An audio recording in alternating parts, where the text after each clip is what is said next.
So I worked on Baltimore Harbor for 20 years, and Baltimore Harbor is a beautiful harbor. But one of the big things that people would notice, one of the first impressions they would have, would be the amount of trash that's in the water. And most of that trash comes from the trash that's on the land. When it rains, all that trash gets washed off the city streets and off anywhere that it is, and gets washed down into the storm drains or into the small creeks and then into the river. And it comes out primarily here from the Jones Falls River.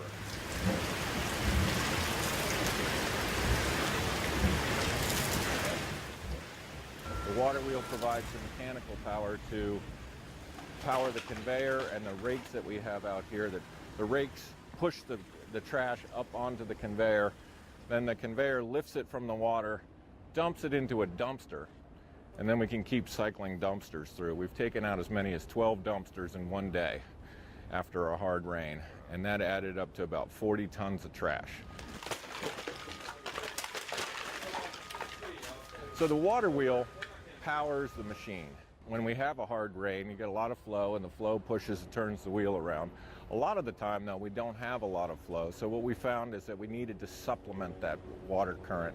And so what we did is we put solar panels, and the solar panels charge batteries, and the batteries power pumps. And all the pumps do is pump water out of the river and dump it into the buckets of the wheel.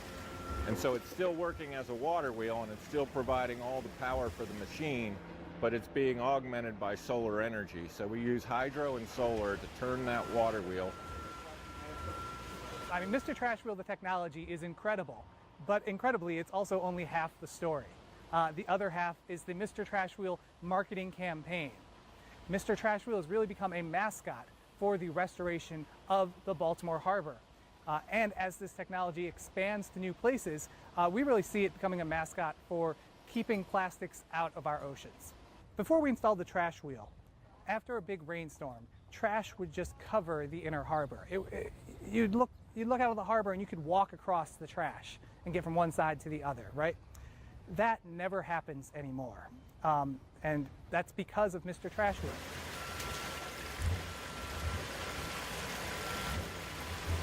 You know, we started this project to clean up the harbor, but we also found that this wheel has become a real inspiration to people and an educational opportunity. You know, it's not every day where you have a piece of infrastructure, particularly dealing with trash, that people take pictures of and they watch, you know, has a million hits on YouTube and things like that. But this trash wheel has been a real opportunity to inspire people to become part of the solution.